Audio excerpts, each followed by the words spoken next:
और संजीव सिंघल सर जो चेयरमैन थे भर्ती बोर्ड के, उन्होंने उसी दिन कहा, मीडिया से कहा 1 अक्टूबर को कि नहीं सारी अफवाहें हैं, कुछ नहीं हुआ है। ऐसा था कि बिहार में सिपाहियों की रिक्तियाँ निकली थी 21,391। सिंघल साहब देखिए मुझसे सीनियर हैं, शुरू से ये मतलब एक विवादित पदाधिकारी रहे हैं।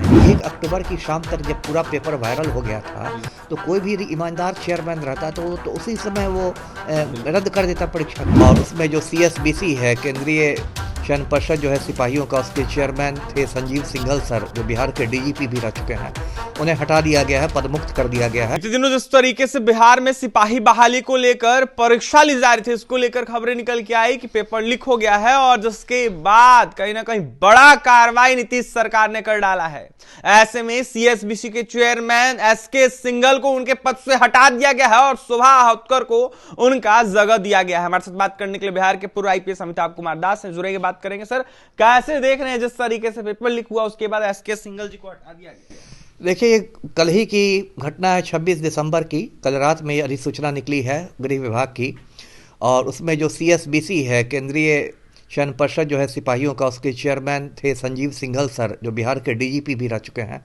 उन्हें हटा दिया गया है, पदमुक्त कर दिया गया है, और उनकी जगह मैडम शोभा होतकर जो IPS है 90 बैच की, उनको अतिरिक्त प्रभार दिया गया है। तो इसे तो मैं व्यक्तिगत रूप से अपनी जीत के रूप में देख रहा हूँ कि मैं पहले से भी कई चैनलों पर कर चुका हूँ। आपके चैनल पर मैंने कहा था कि जब तक संजीव सिंघल सर रहेंगे तब तक ईमानदारी से बहाली हो नहीं सकती है ना। तो ठीक है, इस फैसले का मैं स्वागत करता हूँ, और शोभा मैडम बहुत ईमानदार पदाधिकारी हैं, साफ़ सुथरी छवि है उनकी, तो इससे कुछ उम्मीद बनती है कि जो सिपाही बहाली होगी भविष्य में कुछ अच्छी होगी। अब देखिए, मैं दर्शकों को ये पूरा मामला समझाता हूँ। मामला क्या था? ऐसा था कि बिहार में सिपाहियों की रिक्तियाँ निकली थी 21,391, और ये आज़ाद हिंदुस्तान में समझिए बिहार में होने वाली ये सबसे बड़ी एक मुफ्त बहाली थी। तो उसमें आप जानते हैं यहाँ इस देश में बेरोजगारी की विकट स्थिति है, तो उसमें 28 लाख से भी ज़्यादा लड़के लड़कियों ने फॉर्म भरे थे। बिहार के लड़के लड़कियों ने तो भरे ही थे, महाराष्ट्र, उत्तर प्रदेश, राजस्थान, मध्य प्रदेश के भी लड़के लड़कियों ने भरे थे। इसकी जो लिखित परीक्षा हुई वो इसी साल 1 अक्टूबर 2023 को हुई, और शाम तक होते होते उसका पेपर पूरा वायरल हो गया था, सोशल मीडिया पर घूमने लगा था। और संजीव सिंघल सर जो चेयरमैन थे भर्ती बोर्ड के, उन्होंने उसी दिन कहा, मीडिया से कहा 1 अक्टूबर को कि नहीं सारी अफवाहें हैं, कुछ नहीं हुआ है, सब कुछ परीक्षा अच्छी तरह हुई है, हमारा सिस्टम फुल प्रूफ है, परफेक्ट सिस्टम है, ये वो। उसके बाद रात होते होते इतने ज़्यादा सबूत इकट्ठे हो गए पेपर लीक होने के कि अगले रोज़ यानी 2 अक्टूबर को ये परीक्षा रद्द करनी पड़ी। और उसके बाद इस परीक्षा की जो पेपर लीक जो हुआ था उसकी जांच आर्थिक अपराध इकाई ने ले ली, बिहार पुलिस की, इसको EOU कहते हैं, और उसने FIR दर्ज करके अपना काम शुरू किया। उसी समय से काफ़ी विवाद होने लगे, लोग पुनर्परीक्षा का इंतज़ार कर रहे थे कि कब दोबारा डेट निकलेगी, और इस बीच अब तो उनकी छुट्टी ही हो गई सिंघल साहब की।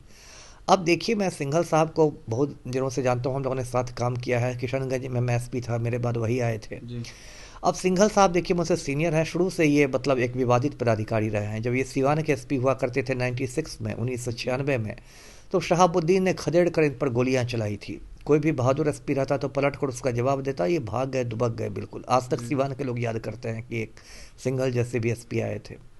उसके बाद जो DGP का इनका कार्यकाल था, पुलिस महानिदेशक का, वो भी विवादों से भरा था। आपको याद होगा एक मामला हुआ था जब गया के सीनियर SP आदित्य कुमार पर FIR हुआ था, तो अभिषेक अग्रवाल नाम के एक ठग ने सिंघल को 40 बार फ़ोन किया कि मैं चीफ जस्टिस बोल रहा हूँ हाई कोर्ट का, और उस फाइल को आप बंद कर दीजिए। और सिंघल साहब ने उस ठग के कहने पर उस फाइल को बंद भी कर दिया। तो कायदे से तो सिंघल साहब पर उसी समय एक्शन होना चाहिए कि ये क्या मजाक है, किसी ठग के कहने पर आप फाइल बंद कर देते हैं। और उस समय मुख्यमंत्री से पूछा भी गया कि क्या होगा, तो पलटू राम ने कह दिया कि नहीं अब तो वो रिटायर करने वाले हैं सिंघल साहब, अब क्या होगा। ये कहकर मुख्यमंत्री पतली गली से निकल गए, और कुछ ही महीने बाद इनको, रिटायर होने के 1-2 महीने बाद ही इनको भर्ती बोर्ड का चेयरमैन बना दिया गया। और उसके बाद जो कुछ हुआ वो सबके सामने है। तो अब मेरा ये कहना आपके चैनल पर कि देखिए, पदमुक्त हो गए, ये काफ़ी नहीं है। मैं अभी भी कहता हूँ कि इस पूरे मामले के लिए ईमानदारी से जांच की जाए तो सिंघल साहब की गिरफ्तारी होनी चाहिए, है ना, क्योंकि ये छोटा मोटा घोटाला नहीं, महा घोटाला है। अभी मैं अपनी भी छानबीन कर रहा हूँ अपने स्तर से भी। मुझे तो ये पता लगा है कि पटना में एक होटल मालिक है, अभी मैं उसका नाम नहीं लेना चाहता, लेकिन उसने मतलब दलाली करके, वो खुद दलाल बन के, इसमें हज़ारों जो पद थे सिपाहियों के, वो पद बाकायदा बेचे गए हैं। तो ये घोटाला नहीं, महा घोटाला है, और उसमें छोटी छोटी मछलियों को पकड़ने से काम नहीं चलेगा, ऐसे बड़े बड़े मगरमच्छ शामिल है। अभी लेकिन देखा जाए तो किसी को नहीं पकड़ा गया, किसी पर कार्रवाई नहीं हुई अमिताभ दास जी। वही तो मैं कह रहा हूँ, या तो यहाँ तो बिहार में क्या होता है, या तो कार्रवाई होती ही नहीं है, और होती है तो छोटी छोटी मछलियों को पकड़ा जाता है, किसी को लल्लू पंजू को पकड़ के, जिसके आगे पीछे कोई नहीं है, जिसकी कोई पैरवी नहीं है, उसको पकड़ के पुलिस जेल में डाल देगी, खाना पूरी कर देगी, चार्जशीट कर देगी, फाइल बंद हो जाएगी। तो क्या एसके सिंघल को आप दोषी मानते हैं? देखिए, उनका आचरण बहुत संदिग्ध लगता है। आप खुद बताइए कि 1 अक्टूबर की शाम तक जब पूरा पेपर वायरल हो गया था, तो कोई भी ईमानदार चेयरमैन रहता तो उसी समय वो रद्द कर देता परीक्षा को, है ना। ये तो उल्टे उस दागदार परीक्षा का मतलब वो बचाव करने लगे, और जब बहुत ज़्यादा दबाव बढ़ा तब इनको मतलब समझिए झक मार के रद्द करनी पड़ी परीक्षा। तो इनका आचरण तो बहुत संदिग्ध है, इनका पूरा ट्रैक रिकॉर्ड देखिए उठाकर, तो हमेशा इन्होंने कुछ कुछ संदिग्ध आचरण किया। इसलिए मैंने कहा कि इस मामले के लिए ईमानदारी से जांच होती है तो संजीव सिंघल सर की गिरफ्तारी होनी चाहिए। जी देखिए, आचरण जो है कहीं ना कहीं उनका इसी तरीके का रहा है, ऐसे में जांच की मांग कर रहे बिहार के पूर्व IPS अमिताभ कुमार दास। तो वहीं यह साफ अमिताभ दास सर का कहना है कि जिस तरीके से हटाया गया इसकी जांच होनी चाहिए।